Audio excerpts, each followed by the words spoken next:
నమస్తే, welcome to RTV. Akhanda 2 release అయిన దగ్గర నుంచి, ప్రీమియర్ షో పడిన దగ్గర నుంచి ఏకధాటిగా రివ్యూస్ యుద్ధం జరుగుతుంది. మొత్తం కూడా అందరూ కూడా రివ్యూస్ మీద రివ్యూస్ చేస్తూనే ఉన్నారు. సో మనం కూడా చేసాం, పబ్లిక్ రియాక్షన్ కూడా తీసుకున్నాం. ఈరోజు ఇంకొంచెం క్లియర్గా డీటెయిల్డ్గా అసలు అఖండ 2లో ప్లస్లు ఏంటి, మైనస్లు ఏంటి క్లియర్గా మాట్లాడదాం. మనతో పాటు సినీ క్రిటిక్ దాసరి విజ్ఞాన్ ఉన్నారు. హలో విజ్ఞాన్ గారు. నమస్తే. సో నైట్ కొంచెం హడావుడిగా టైం లేదు, 2 o'clockకి రివ్యూ చేసాం.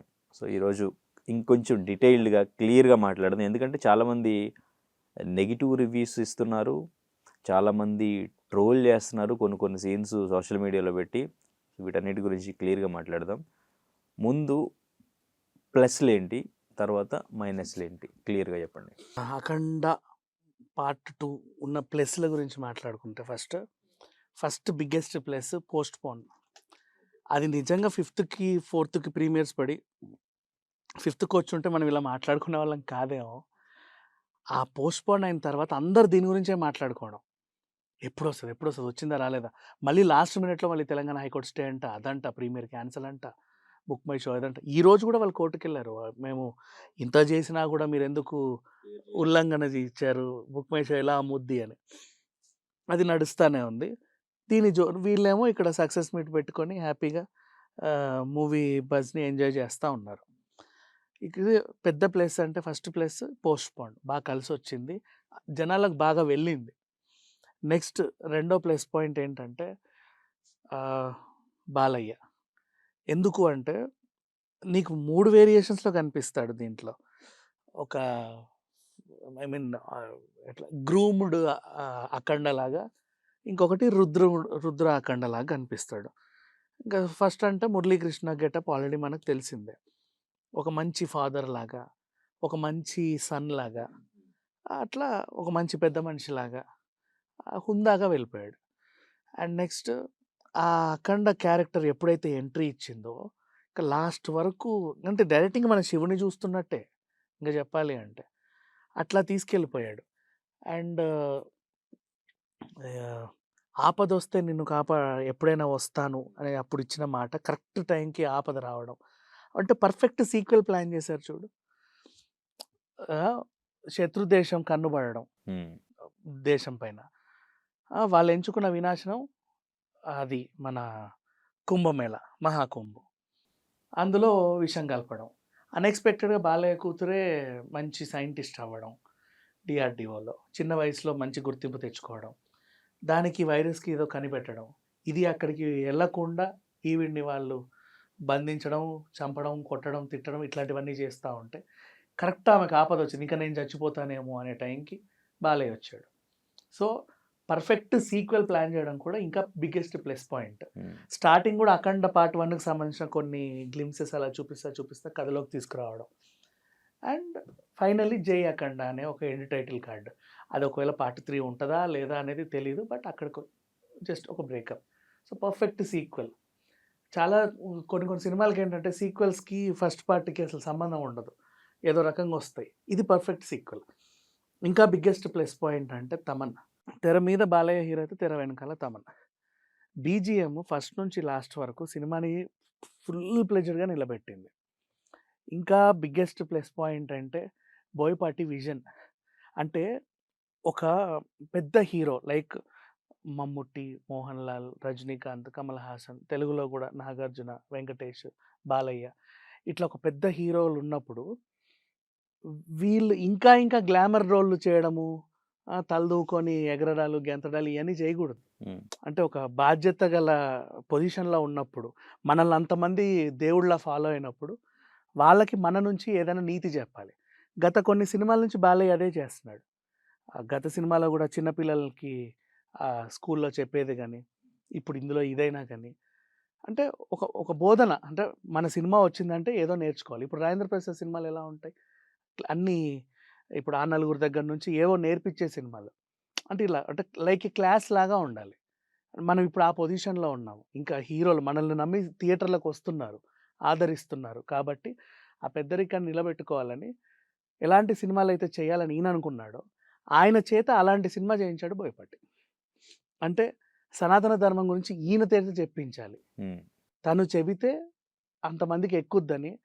ఇప్పుడు ఆ సీన్‌లో గూడా ఆ ఊర్లో గుడి ముందు అంత పెద్ద డైలాగు అందరికి క్లారిఫికేషన్స్ ఇచ్చుకుంటూ చిన్నవే చిన్న ఎగ్జాంపుల్స్ చెప్పి అర్థమయ్యేలాగా చేసి ఇప్పుడు ఫోన్ స్విచ్ ఆఫ్ వచ్చిందనుకో నువ్వు ఉన్నట్టా లేనట్టా ఇట్లాంటి ఎగ్జాంపుల్స్ అంటే ఈజీగా అక్కడ అర్థం ఒక డైలాగ్ ఉంటుంది, అమ్మ పాలు తాగి అజీర్ తన్నవాడు లేడు, ప్రకృతి పాలు తాగి ఆరోగ్యంగా ఉన్నవాడు లేడు. మంచి మంచి డైలాగ్స్ చాలా బాగుంది. మంచి మంచి రెగ్యులర్ మన ఇళ్ళలో జరిగేవే. అంటే ఇప్పుడు అందరిలో ఉంటుంది దేవుడు ఉన్నాడా స్వామి ఉంటే కనిపించమని చెప్పు ఇట్లాంటివే కదా చాలా ఉంది. ఇలాంటివి కాదురా ఇది కాదు ఇది ఏదైనా ధర్మాన్ని బోధించాడు. సో బిగ్గెస్ట్ ప్లస్ బోయపాటి ఆయన ఈ హీరోని ఎంచుకున్నప్పుడు ఈయన చేత ఏదైతే చేయించాలో ఆ విజన్ పర్ఫెక్ట్గా మెయింటైన్ చేసి అతని చేత అలాంటి సినిమా చేయించడం, ఆ సినిమా జనాల్లోకి వెళ్ళడం. ఓకే. నెక్స్ట్ ఇంకో పెద్ద ప్లస్ పాయింట్ ఆర్ట్ వర్క్. నువ్వు స్టార్టింగ్ ఆ చైనా దేశపోడి సెట్ చూసిన తర్వాత టిబెట్ ఆ సెటప్ చూసిన టిబెట్కి వెళ్ళినట్టే ఉంది, ఇదేదో దేశానికి వచ్చినట్టు ఉంది. నెక్స్ట్ ఆ క్షుద్ర పూజల సెటప్ చూసిన, అడవి అఖండ సెటప్ చూసిన, ప్రతిదీ అసలు ఎంత బాగుందంటే న్యాచురల్గా ఏదో ఉంది ఇక్కడ అన్నట్టు. ఆ హిమాలయాల దగ్గర ఒక టెంపుల్ లాస్ట్ వెళ్ళిపోతాడు కదా, శంబాలాకి వెళ్తాడు లాస్ట్. ఆ శంబాలా నగరం ఎంట్రన్స్ అయినా చాలా బాగా డిజైన్ చేశాడు. అండ్ ఆర్ట్కి ప్లస్ పాయింట్ ఏంటంటే నిర్మాత. నువ్వు నీ వ్యూ పర్ఫెక్ట్గా ఉండాలంటే నీకు అంతకు మించిన ఖర్చు పెట్టగలిగే ప్రొడ్యూసర్ ఉండాలి. సో నిర్మాత కూడా ఎక్కడ కూడా రాజీ పడకుండా ఖర్చు పెట్టాడు. అండ్ ఇంకొక ప్లస్ పాయింట్ విఎఫ్ఎక్స్. ఎక్కడ కూడా అతికినట్టు తెలియదు. కింద ఆ లైన్ పడడం ఎంత న్యాచురల్గా ఉంది, ఏదో లేజర్ వేసినట్టుంది న్యాచురల్గా ఎక్కడ చూసినా సరే. అంత క్లీన్గా నీట్గా తీసుకెళ్ళాడు ఈ సినిమాని. అండ్ నెక్స్ట్ అన్ని డివోషనల్ సినిమాలాగే దీనికి కూడా ఇంకొక ప్లస్ పాయింట్ ఏం హెల్ప్ అయిందంటే మిరాయికి రాముడు వచ్చినట్టు, హనుమంతులో హనుమంతుడు వచ్చినట్టు ఇక్కడ శివుడు వచ్చాడు లాస్ట్లో. అదొక అంటే ప్లస్సే కదా, అదొక ప్లస్ పాయింట్. సో ఇవన్నీ ప్లస్ పాయింట్లు. అంటే first half second half, first హాఫ్లో ఏంటి బాగా కనెక్ట్ అయ్యి goose bump scenes, and second హాఫ్లో గూస్ బంప్ సీన్స్, సినిమా బాగా లేచింది ఇక్కడ ఈ సీన్కి. సో ఫ్లో ఎట్లా వెళ్ళింది? ఫ్లో నీట్గానే వెళ్ళింది, ఎక్కడ డిస్టర్బ్ అవ్వాలి. యాక్చువల్గా చెప్పాలంటే వాళ్ళు హైస్ ఉంటాయి కదా, హై మూమెంట్స్. ఫస్ట్ హాఫ్లో బాలయ్యని చూపించిన తర్వాత ఆయన ఎప్పుడైతే తపస్సులోకి వెళ్ళిపోతాడో తర్వాత అంతా కథను డెవలప్ చేసుకుంటూ వచ్చారు. ఓకే. కథను డెవలప్ చేసుకుంటూ వచ్చాక పాపకు ప్రాబ్లం వచ్చాక మళ్ళీ అక్కడ దింపారు. ఆయన దిగినప్పటి నుంచి second half. So first half కథని ఎంగేజ్ చేయడంలో ఉన్న అసలు ఏం చెప్పాలనుకున్నారు, మనకు జరిగే ఇదేంటి, అదేమన్నా లాగేమని అనిపించిందా? లాగేం కాదు, అది అవసరం కదా. ఇప్పుడు పక్క దేశ పోడు ఇక్కడ కన్నేయాలి ఏంటంటే వీళ్ళకి దేవుడు లేడని నమ్మించాలి. వీళ్ళ బిగ్గెస్ట్ ప్లస్ పాయింట్ ఏంటంటే దైవత్వం. పైగా వీళ్ళందరూ ఒక దగ్గర ఉన్నప్పుడే ఏదో ఒక విధ్వంసం చేయాలని వాళ్ళకి ఆలోచన రావడం, ఇలా డెవలప్ చేసుకుంటూ వెళ్ళాడు. ఆ గ్రాండియర్ అంతా నీకు చూపించాలి అంటే, ఆ భారీతనం కనబడాలి అంటే అది ఉండాలి. ఓకే. ఫస్ట్ హాఫ్ హైస్ అంటే ఫస్ట్ ఆ బాలయ్య ఎంట్రీ, మళ్ళీ తర్వాత క్లైమాక్స్ రెండువేనా? అట్లేం లేదు, ఫస్ట్ హాఫ్ అంతా ఎంగేజింగ్గానే ఉంది. అంటే నాకు కొంచెం ఫస్ట్ హాఫ్లో బాలయ్య కొంచెం స్క్రీన్ స్పేస్ ఎక్కువ లేదేమో అనిపించింది నాకు. అదే అందుకే లేదు, మొత్తం ఈ పొలిటీషియన్స్, ఈ ఫ్యామిలీ, ఇదంతా వీళ్ళ చుట్టూ చెప్పాలి కదా. నీకు ఒక పార్ట్ ఉంది బాలయ్య ఎప్పుడు వస్తాడు, మళ్ళీ గూస్ బంప్స్ ఎప్పుడు వస్తాయని చూసాను నేను అని అనిపించింది. సెకండ్ హాఫ్ మొత్తం ఆయనే ఉన్నాడు కదా, అవును. మరి ఇంకెందుకు అంటే ఇక్కడ లేని కొరత అక్కడ తీరింది. ఫస్ట్ హాఫ్ అంతా నీ కథ డెవలప్ చేసుకుంటూ వెళ్ళాడు, సెకండ్ హాఫ్ దానికి ఆ డెవలప్ చేసిన కథకి క్లారిఫికేషన్స్ ఇచ్చుకుంటూ వచ్చాడు. ఇది కథ, ఈయన ఎంచుకున్న కాన్సెప్ట్ ఇది. ఇప్పుడు మంగళవారం సినిమా ఉంది, అసలు ఫస్ట్ హాఫ్ అంతా హీరోయినే కనపడదు, సెకండ్ హాఫ్ కనిపిస్తుంది. ఫస్ట్ హాఫ్ కథ డెవలప్ చేసుకుంటూ వెళ్ళాడు. ఇది ఒక్కొక్కరి విజన్ ఒక్కొక్కలా ఉంటుంది డైరెక్టర్ పాయింట్ ఆఫ్. సో అట్లా చూడాలి. ఇకపోతే మైనస్ పాయింట్లకు వద్దాం. ఈ సినిమాకి నన్ను అడిగితే ఒక మైనస్ కూడా లేదు, ఓకే. ఎక్కడా మైనస్ లేదు. చాలామంది అంటారు వైలెన్స్ ఎక్కువైంది అని. వైలెన్స్ గురించి పదే పదే చెప్తున్నా. నీకు నరసింహస్వామి వచ్చి ఇట్లా తీస్తే అది వైలెన్స్ కాదు, బా ఏం సంహరించాడురా అంటావు. అమ్మోరు వచ్చి తల తీసేసినా అది వైలెన్స్ కాదు, ఓకేనా. విలన్ కొట్టుకొని తలలు పోతేనే అది వైలెన్స్. ఇక్కడ ఏంటంటే ఇది దైవత్వం. సో ఇది కూడా ఈ సినిమాకి అవసరమే. బాలయ్యని ఒక దేవుడిలా చూడండి, ఆయన ఒక హీరోలా చూస్తే మీకు ఈ సినిమా అర్థం కాదు. ఆది పినిశెట్టి క్యారెక్టర్ వర్కౌట్ అయిందా? ఆది పినిశెట్టి క్యారెక్టర్ విషయానికి వస్తే అక్కడ అదేంటిది తాంత్రిక పూజలు ఒకటి పెట్టాడు, దేశాన్ని నాశనం చేసే విదేశీయులు పెట్టారు, బయట నుంచి వచ్చే వాళ్ళే కాదు. దేశభక్తి దైవభక్తి రెండు. అంటే దేశాన్ని నాశనం చేయాలంటే బయట నుంచే వచ్చే వాళ్ళే కాదు, ఉమ్, ఇక్కడ ఇంటర్నల్గా కూడా కొంతమంది ఉంటారు కదా. ఇప్పుడు ఆ ఠాకూర్ లాంటోడే వీడొకడు. ఇప్పుడు ఈ ఆదికి ఏంటి ఆ అందంతా వచ్చు, మొత్తం ఆ శక్తులన్నీ వచ్చు. ఏది మన అరుంధతి అఘోరా లాగా అవన్నీ పగబట్టి నేర్చుకున్నాడు. వాటి ద్వారా ఏంటో పిచ్చి పిచ్చి పనులని చేస్తున్నాడు. మా శత్రువుని చంపండి స్వామిని కప్పులు వస్తే వాడిని అక్కడ చంపేస్తాడు ఏదో చేసి. వీడు ప్రమాదమే దేశానికి. అట్లా ఇతన్ని కూడా నేను ఆ ఎపిసోడ్ కరెక్టే. ఇప్పుడు వాళ్ళ ఫాదర్ ఏదో చేయాలనుకున్నాడు, అదే వీడి కొడుకు వచ్చింది. ఓకేనా? సో అసలు వాళ్ళు అలా తయారవడానికి కారణం ఇలాంటోడు. నీకు కావాల్సింది నీకు ఇస్తాను, నీ వెనకాల నేను నడిపిస్తాను. ఏం చేస్తావు, దేశాన్ని నమ్మేస్తావా?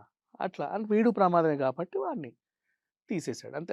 ఆ ఎపిసోడ్ ఇప్పుడు అందరికీ స్క్రీన్ స్పేస్ కావాలి కాబట్టి ఆయన ఎపిసోడ్ అంతవరకే ఉంది, ఉన్నంతసేపు గ్రాండ్గా ఉంది.